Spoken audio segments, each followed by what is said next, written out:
בתור מי שעסק עשרות שנים בייעוץ עסקי ושיווקי, אני רגיל למדוד הצלחה במספרים.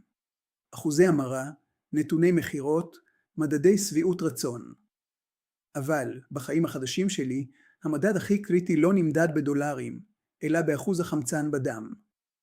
המכשיר הקטן הזה שמתלבש על האצבע. מד הסטואציה, פולס אוקסימטר, הפך להיות הדירקטוריון האישי שלי. הוא זה שקובע אם היום אני מצליח או נכשל, אם אני יכול לצאת לסיבוב עם הנכדים או שעדיף שאשאר על הספה בחדר חשוך. הבעיה היא שהמכשיר הזה, עם כל הדיוק הטכנולוגי שלו, מנהל איתנו מערכת יחסים פסיכולוגית מורכבת ומסוכנת שיכולה להרים אותנו לשמיים או לרסק אותנו לרצפה בשנייה אחת. המדע שמאחורי החרדה. ישנו מושג ברפואה שנקרא חרדת ניטור. Monitoring Anxiety. מחקרים נוירולוגיים מראים שברגע שאנחנו מצמידים את המכשיר לאצבע, המוח שלנו נכנס למצב של להילחם או ברח. הציפייה למספר, האם זה יהיה 96?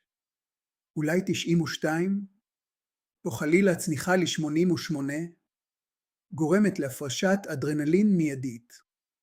האדרנלין הזה מעלה את קצב הלב ומחווץ את כלי הדם, מה שלפעמים גורם לקריאה להיות נמוכה יותר ממה שהיא באמת. זהו מגל קסמים אכזרי. החרדה מהסטורציה הנמוכה פיזית מורידה את הסטורציה. המדע מוכיח שהיפוקסיה, חוסר חמצן ברקמות, משפיעה ישירות על האמיגדלה, המרכז במוח שאחראי על הפחד. כשחולה C פה. P, D או מושתל רואה מספר נמוך. המוח מפרש את זה כאיום קיומי מיידי. התגובה הרגשית היא לא רק אוף, המדד נמוך, אלא תחושת מחנק קלסטרופובית שמתחילה להזין את עצמה.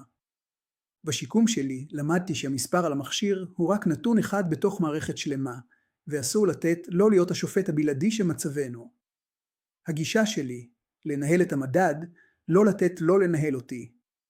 כמנהל פרויקטים, אני מסתכל על מד היסטורציה כעל דוח ביצועים רבעוני. הוא נותן אינדיקציה, אבל הוא לא כל הסיפור. הציניות שלי מתעוררת כשאני רואה אנשים שמודדים סטורציה כל 5 דקות. זה לא ניהול מחלה. זה ניהול פחד. האופטימיות השקולה שלי אומרת, תמדוד כשצריך לפני אימון, אחרי מאמץ, או כשאתה מרגיש שינוי אמיתי, אבל אל תהפוך למכור לצג הדיגיטלי. הרגישות שלי לצבעים באה לידי ביטוי אפילו כאן. כשהמספרים ירוקים וגבוהים, העולם נראה לי פתאום צבוע בצבעים עזים יותר, הריחות של הגינה חזקים יותר. כשהם צונחים, הכל נהיה אפור וטפל.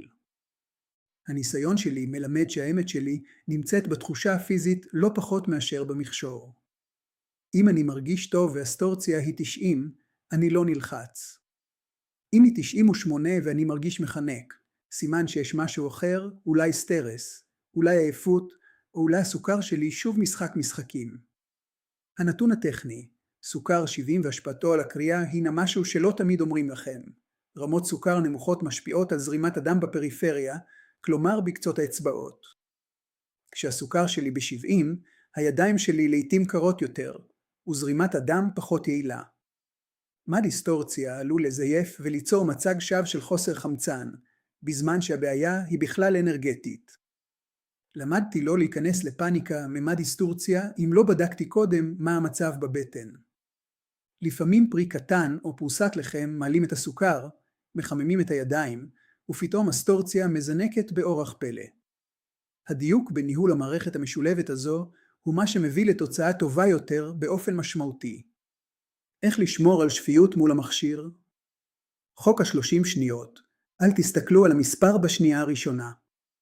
תנו למכשיר להתייצב, תנשמו 3 נשימות עמוקות, ורק אז תעיפו מבט. הקשיבו לגוף קודם. תשאלו את עצמכם איך אני מרגיש, לפני שאתם בודקים מה המכשיר אומר.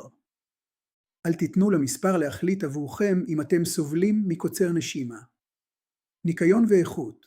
ודאו שהאצבע נקייה, בלי לק, למי שרלוונטי, ושאתם משתמשים במכשיר איכותי.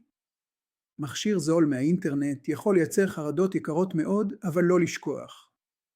ישנם מכשירים זולים מצוינים.